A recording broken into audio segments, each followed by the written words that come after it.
Téléspectateurs, téléspectatrices de la télévision des nouvelles idées, bonsoir et bienvenue à ce nouveau numéro. C'est cette émission dénommée Ma nourriture, ma santé. Alors c'est un plaisir pour moi de vous retrouver en tout cas pour ce nouveau numéro.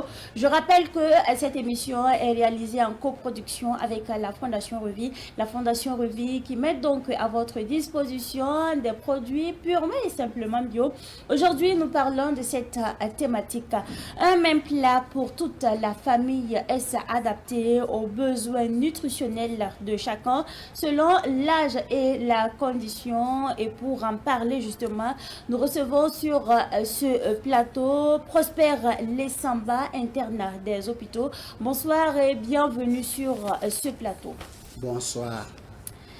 Quand on regarde par exemple les habitudes alimentaires des Burkinabés de façon générale, on se rend compte que les familles alternent le thon et le riz. Pourquoi?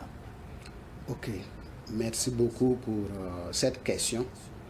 Et, bon, je peux dire que le thon, le riz, bon, c'est dans les habitudes alimentaires, ça c'est un, mais c'est lié aussi à la disponibilité des aliments. Par exemple, quand nous sommes en campagne, dans les villages, ils n'ont même pas le riz. Le riz, ils vont l'avoir pendant les fêtes. Voilà. Donc, tori, je peux dire que c'est lié à la localisation, c'est lié au développement même de notre pays. L'accessibilité des denrées alimentaires, c'est très inégal quand vous êtes en ville et quand vous êtes au village. Voilà. Et s'ils n'ont pas d'autre chose à varier, qu'est-ce qu'ils vont faire? Ça sera ça et tous les jours et qu'il y a un impact justement de leur alimentation sur leur santé. Est-ce que vous voyez?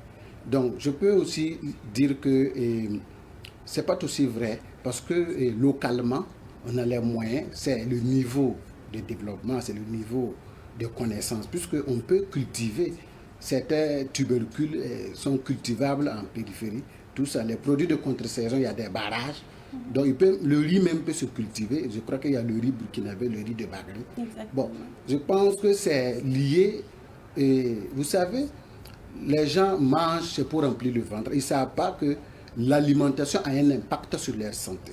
Donc, je peux dire que c'est lié à l'ignorance, sinon qu'il y a la capacité. C'est vrai que nous sommes, il y a le niveau de développement n'est pas ça, mais si nous prenons conscience de l'impact de la nourriture sur la santé, on a les moyens locaux, moins chers, capables d'une diversification. Merci. Exactement. Je dirais effectivement que c'est par ignorance parce que par exemple à Ouagadougou précisément, on a des ménages qui aujourd'hui ils préparent du thon, demain c'est du riz, mais ils ont les moyens, mais ils décident de ne pas varier. Voilà. Ou peut-être par ignorance. Voilà. Donc ils ne savent pas que manger c'est pas remplir le ventre, c'est aussi penser à sa santé et à la longévité. L'espérance de vie aussi en dépend. Ah oui, surtout ça. D'accord. Et pourquoi les menus sont souvent les mêmes? Voilà. Donc les menus sont les mêmes, c'est-à-dire qu'il se crée une routine, voilà, thon, riz, et haricots, voilà. Bon, c'est pour dire que c'est culturel, c'est le niveau intellectuel, bon, je ne sais pas, c'est pour dire simplement que dans notre contexte, les thèmes alimentaires ne sont pas beaucoup développés. Même à l'école primaire, le lycée, on va apprendre tout, la géographie, les maths, tout ça. Mais est-ce qu'il y a des modules d'alimentation? Il n'y en a pas. Donc ça fait que les gens vont se créer une routine, une zone de confort, ils vont pas sortir de là, puisqu'ils ne savent pas l'utilité, l'impact. Et nous allons justement en revenir, parce que le même plat pour tous les membres de la famille, il y a un problème. Culturellement, c'est très bien parce que ça renforce les liens, voilà, familiaux, le partage, la solidarité, c'est bien. Mais individuellement, le même plat peut être excédentaire pour d'autres et insuffisant pour d'autres. Puisqu'il y a 6 groupes. Selon là, il y a 6 groupes. Ok. Voilà.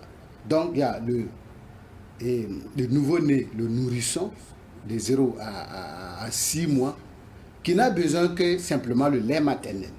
Voilà. Chose même que les mamans ici, les médecins disent les 6 mois de ne pas donner l'eau, tout ça, mais on triche souvent en d'autres. Ah oui. Voilà. Donc, et le deuxième groupe, c'est de 6 mois à 24 mois. Voilà, c'est le moment où on introduit un peu voilà, les aliments solides, les aliments, voilà, la diversification alimentaire. Donc, ce groupe de personnes-là, leur particularité, c'est quoi? Par exemple, ils ont besoin de zinc, ils ont besoin de fer, ils ont besoin de la vitamine A. Et tous ces trois éléments qu'on a cités ont un impact sur leur santé.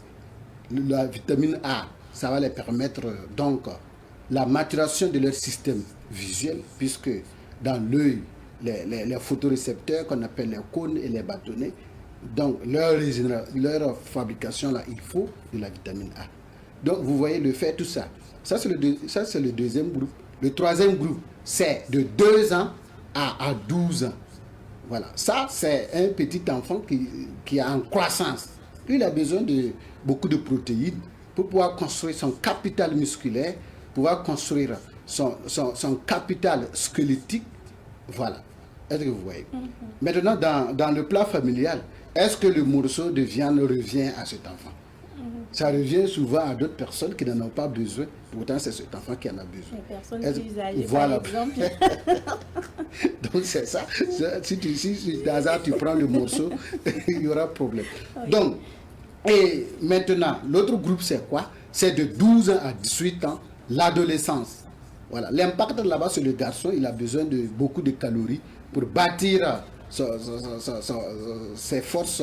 Mais surtout, chez la jeune fille, voilà, adolescente, il y a un problème là-bas, puisque c'est le moment où elle va commencer à avoir ses menstrues. Et ça saigne.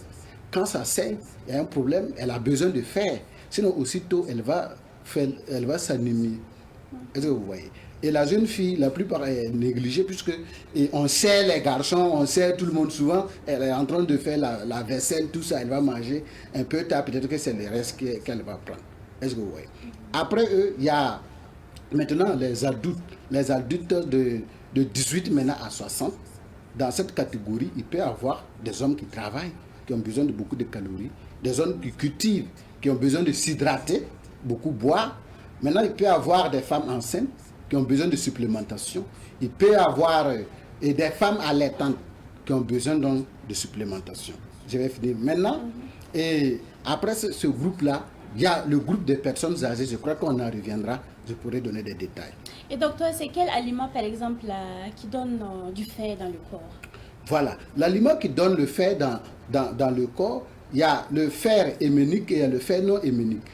Puisque la viande, ça donne du fer, la viande rouge, on peut en trouver dedans. Okay. Mais il y a aussi, par exemple, les feuilles du baobab. Voilà, ça donne du fer.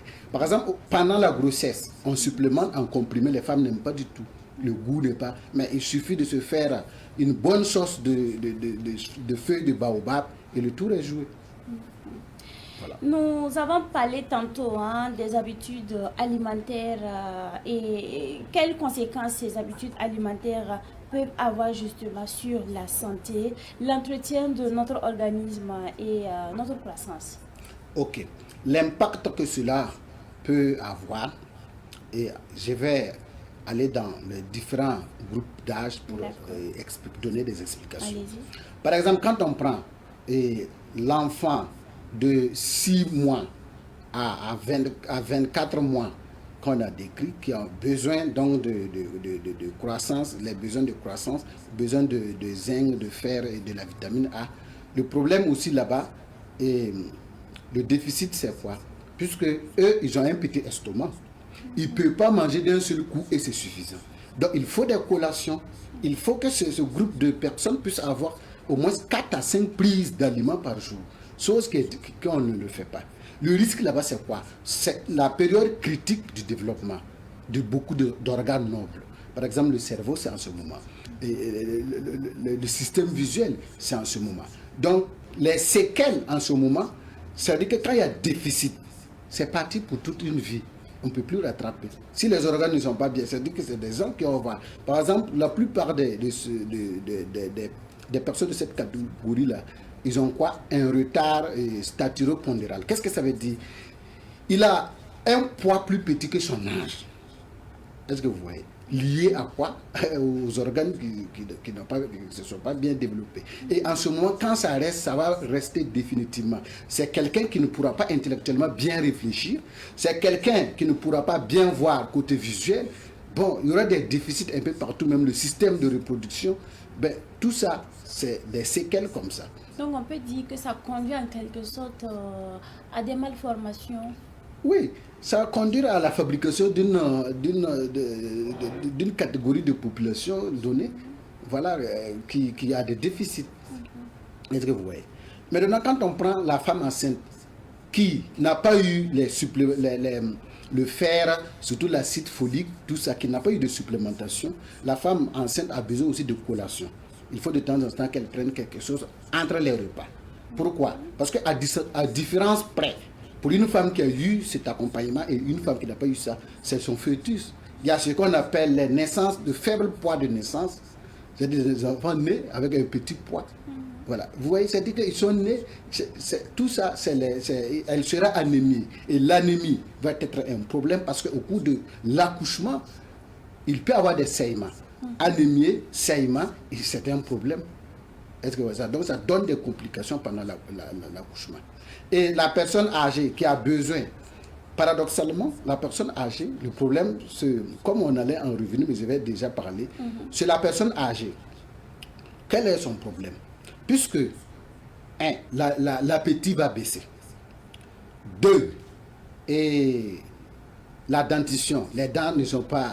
D'autres ont perdu les dents, on ne peut plus manger beaucoup. Donc il y a un problème Donc troisièmement, au niveau digestif, l'extraction des aliments, tout ça a ralenti. Ça fait qu'ils ont un problème parce que le risque c'est quoi? La sarcopénie. C'est quoi la sarcopénie? La fonte musculaire. Donc ils n'ont plus de force musculaire. 1, 2, 3, il va tomber. Et tomber, risque de fracture. Il va rentrer, il va perdre son autonomie parce qu'il sera maintenant grabataire, tout ça. Donc vous voyez, deuxièmement, chez la personne âgée, c'est quoi? Le manque de nutriments tels que le calcium et la vitamine D. Donc, pour entretenir ses os, il va avoir un problème qu'on appelle l'ostéoporose. Et l'ostéoporose, la faiblesse des os, donc tout de suite ça se casse, au moindre choc, ça va casser. Donc ça fait qu'il y a tout le même côté système immunitaire. Il a besoin de protéines pour que son système, son capital immunitaire reste au stop. Parce que si ce n'est pas le cas, les infections, les petites infections sont sévères chez la personne âgée. Est-ce que vous voyez? Donc, le vieillissement réussi, ce n'est pas la perte des fonctions, c'est le maintien des fonctions. Est-ce que vous voyez? Sans oublier qu'on a des personnes âgées qui souffrent par exemple de tension, diabète. Voilà. Effectivement, les paramètres qui influencent la nutrition, on a dit que c'est l'âge qu'on a décrit, mais à côté de l'âge, il y a le sexe qu'on a vu, la femme. Mais surtout, c'est l'état physiologique. Personne malade n'a pas les mêmes besoins qu'une personne en bonne santé. Donc, et dans ça, vous avez cité la tension, l'hypertension artérielle. Chez nous, sur le sujet noir, la plupart, c'est le problème de sodium, c'est le sel. Donc, on va dans le même plat, qu'est-ce qu'on fait? Si on sert le même plat salé, c'est pas adapté pour lui. Qu'est-ce qu'il faut faire? Il faut, en préparant, tenir compte de lui, à un moment donné de la cuisson, enlever sa part et poursuivre la cuisson. Parce qu'on ne peut pas demander à une famille, à une maman, de préparer 6 plats pour ces 6 catégories de personnes. C'est difficile. Voilà, c'est irréalisable et c'est coûteux. Personne ne peut le faire. Est-ce que vous voyez? Exactement. D'accord. Et par ailleurs, il y a souvent des aliments qui sont à notre portée, mais que nous négligeons pour des raisons culturelles. Les œufs, les fruits, les légumes, les tubercules, le foie, certaines céréales telles que le petit mil, le mil rouge. Qu'est-ce qu'il faut dire à ce niveau? Voilà, à ce niveau, c'est la sensibilisation et nous remercions beaucoup la Fondation Revient à la vie qui s'est engagée via cette émission, qui anime ce thème de nutrition, qui va changer nos habitudes. En fait, et à ce que vous avez cité, je vais ajouter par exemple les feuilles du moringa, qui est accessible. Donc, en fait, nous négligeons, mais c'est là-bas qu'il y a les substances vraiment nutritives pour notre alimentation. Les habitudes en ville, c'est quoi? Le poulet, voilà. Surtout les poulets maintenant sont des poulets de chair, c'est comme on les appelle, ils sont gros. Ils sont gros, mais en réalité, il y a un pour congeler tout ça. Donc, alors que, par exemple, les tubercules, tout ça, c'est important parce que le mil, les sorgho, ils contiennent les glucides que nous avons besoin. Les glucides vont apporter à l'organisme de l'énergie qu'on appelle le glucose, puisque la transformation du glucose va aboutir à l'ATP, c'est l'énergie qui est par exemple consommée uniquement par le cerveau ne sait consommer que l'oxygène et le glucose par exemple. Donc on a ça localement. Le sorgho rouge, sorgho, tout ça, c'est bien, on peut en trouver dans ça. Le haricot, si tu manges du haricot, c'est comme si tu as consommé la viande, puisque tu vas trouver des protéines dedans, et les protéines sont très capitales, puisque pour construire tout ce qui est système immunitaire, tout ce qui est le muscle, tout ça, on en a besoin donc des protéines. Donc à ce niveau, je pense que c'est la sensibilisation. Il faut juste rester local, pas besoin d'aller dans la modernisation, il y a beaucoup de trucs industriels, il faut juste rester local. On a tout ici, c'est parce que les gens ne savent pas seulement, et c'est l'ignorance que nous sommes justement en train de combattre. Merci. À ce niveau, il faut vraiment effectivement consommer ce que nous produisons. Consommons local, comme l'a dit le capitaine Thomas Sankara, comme le dit en tout cas notre chef d'État, le capitaine Ibrahim Traoré. Alors en même temps qu'on peut faire certaines critiques à nos habitudes alimentaires, on peut relever des points positifs, comme par exemple l'utilisation et la consommation des feuilles de baobab, par exemple riches en fer, de fibres, feuilles d'aubergine ou comvado, de fruits secs, pain de singe, jujube, etc. Dans ce cas, comment faire le lien entre tradition et modernité? Ok, merci beaucoup. Bon, les points positifs déjà, vous les avez déjà relevés, c'est parfait. Parce que ce qu'on appelle les feuilles d'aubergine comvado, c'est important parce qu'ils sont riches en fibres. La personne âgée, par exemple, a besoin de beaucoup de fibres qui va lui permettre donc de réguler son transit. C'est-à-dire quoi? Dès qu'on mange, il faut le transit. C'est-à-dire que jusqu'à l'évacuation, puisque l'organisme va tirer ces substances, mais le reste là on fait quoi? Si ça reste stocké dans le côlon, ça distend le côlon, ça donne des ballonnements, ça donne des occlusions, donc il faut vider. Donc ça par exemple, c'est les points forts. Maintenant, les points critiquables, c'est justement aujourd'hui, si tu te dis que tu vas consommer naturel, tu peux être pris en pièces. Pourquoi? Parce que par exemple, il y a ce qu'on appelle les petits pois, le souma. Par exemple, ça, avant, pour cuire ça, il fallait 2 jours. On commence la préparation ce soir pour manger après demain. Mais aujourd'hui, on peut préparer à 7 heures et on mange à 12 heures. Parce qu'on fait comment? On ajoute des substances pour accélérer la cuisson. Donc, vous voyez, ça veut dire que il faut vraiment sensibiliser. C'est ça qui est le point faible seulement. Et aussi la négligence de certains produits qu'on ne consomme pas au détriment de d'autres. Par exemple, je préfère le poulet que de consommer. Par exemple, les feuilles de kumba, parce que souvent aussi, ce n'est pas doux. C'est un peu aigre. Donc, mais ce n'est pas tout ce qu'on le dit. Ce n'est pas tout ce qui est doux dans la bouche qui est bon pour l'organisme. Donc, ça fait qu'à ce niveau-là, c'est question de prise de conscience. Localement, comme vraiment le président actuellement anime même ces thèmes, c'est très bien. Parce que si localement, on a tout. Et nous soutenons vraiment les actions du président parce qu'on a tout localement. Maintenant, quel est le problème? Il faut la sensibilisation. Il faut une prise de conscience. Et c'est ce que nous avons localement. Dites-moi, pourquoi les gens au village vivent plus longtemps qu'en ville?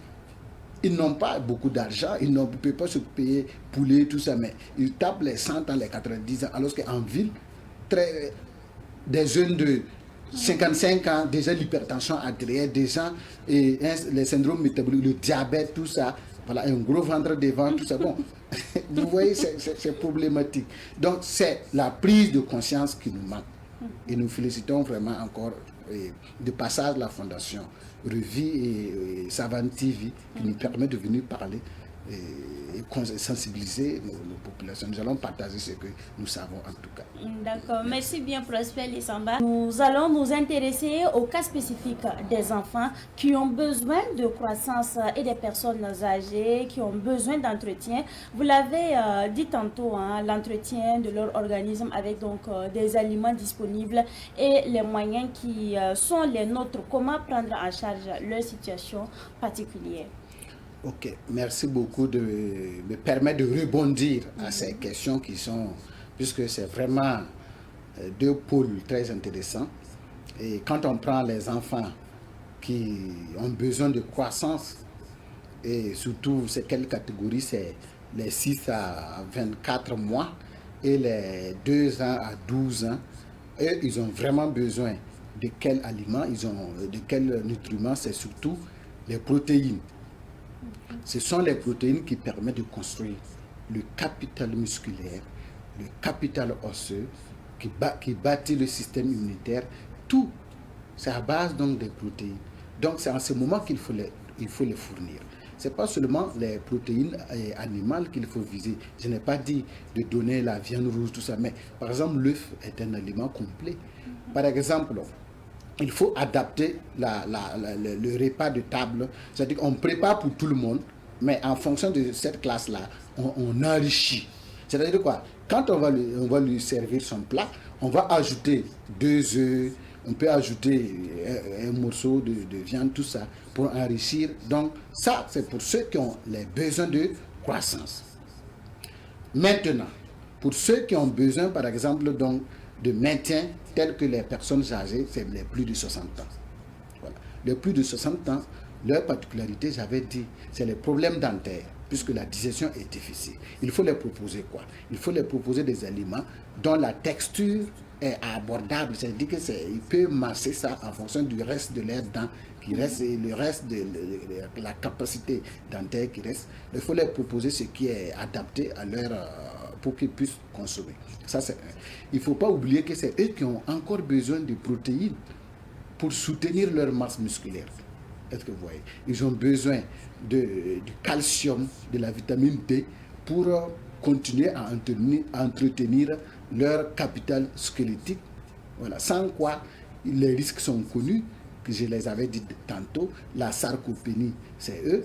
Et la déshydratation, puisqu'ils ne boivent pas comme ça. Donc, il faut faire quoi? Il faut des jus, pas trop sucrés, qu'ils vont boire de temps en temps. Parce que si dit de boire 1 litre d'eau, 2 litres, c'est difficile. Mais quand c'est des jus, des trucs, ils vont consommer et ça va les permettre de s'hydrater. Donc, vraiment, c'est très important parce que si cela n'est pas fait, il va se déshydrater, il va perdre son capital musculaire, il va fragiliser ses os, l'ostéoporose, il devient une personne fragile, il chute tout de suite. Ah, bonjour les fractures, surtout les fractures du col qui saignent beaucoup, ça peut apporter, ça peut tuer. Et même ça, la prise en charge est difficile. Une prothèse de hanche, combien de personnes peuvent se payer une prothèse de hanche? Donc il faut vraiment en ce moment, je ne sais pas, mais j'invite nos mamans, puisque c'est eux qui font la table. Donc il faut servir beaucoup de protéines pour les enfants, beaucoup de protéines pour la femme enceinte, beaucoup de protéines donc pour les papis, les personnes âgées. Je pense qu'il faut aussi faire passer le message aux hommes, hein, parce que la popote, je pense que c'est le monsieur qui donne la popote. Merci vraiment. Alors la vie est de plus en plus chère et le pouvoir d'achat des familles de plus en plus faible. Qu'est-ce que vous proposez dans cette situation? Dans cette situation, j'invite vraiment la population, j'invite vraiment à ce que nous retournons. Et il y a un domaine qui est très capital, c'est l'agriculture. Okay. Et nous avons des cours d'eau, nous pouvons faire des cultures de contre-saison. En fait, le problème, même la jeunesse, j'invite sincèrement la jeunesse à revoir des choix. Par exemple, si les concours ne marchent pas, il y a l'agriculture qui est là. L'agriculture, la pluie est gratuite. Il y a un ami, il est économiste, qui est venu me voir, qui me propose que nous allons lancer la culture de gombo. Voilà. Par exemple, il faut les cultures. C'est-à-dire que le problème, c'est quoi? Mais le problème aussi, il faut encourager le cultivateur. S'il cultive et qu'on laisse, on part payer ce qui est importé, on ne paye pas son haricot, on ne paye pas son gombo. Bon, vous voyez, c'est ça qui est le problème. Donc, si les moyens ne nous permettent pas d'aller vers les produits industrialisés, consommons ce qui est là. Et puis même les mangues, vous voyez, les saisons. En fait, on laisse pourrir tout ça. Il faut qu'on ait des systèmes de transformation, de conservation. Tout ça, ça va nous permettre. En fait, si on réfléchit, si on s'accorde ensemble, nous allons pouvoir devenir indépendants, la vraie indépendance alimentaire et sur tous les plans. Prosper Lessamba, nous sommes à la fin de cette émission. Votre mot de fin? Et notre mot de fin, c'est encore remercier le président de la Fondation Revient à la vie, remercier la Fondation, remercier Savane TV, vous remercier vous-même de m'avoir accueilli ici.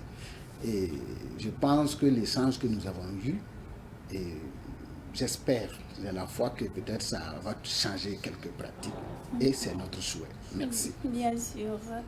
Je rappelle donc à nos téléspectateurs que nous recevions sur ce plateau, Prosper Lessamba, interne des hôpitaux. Merci à vous d'être passé sur ce plateau. Merci à vous, chers téléspectateurs. Merci à l'équipe de production. Merci à l'équipe de réalisation. Je rappelle que cette émission est réalisée en coproduction avec la Fondation Revie. La Fondation Revie qui met donc à votre disposition des produits purement et simplement bio. Merci à vous pour votre constante fidélité. On se donne rendez-vous très prochainement pour un nouveau numéro de votre émission dénommée Ma nourriture, ma santé.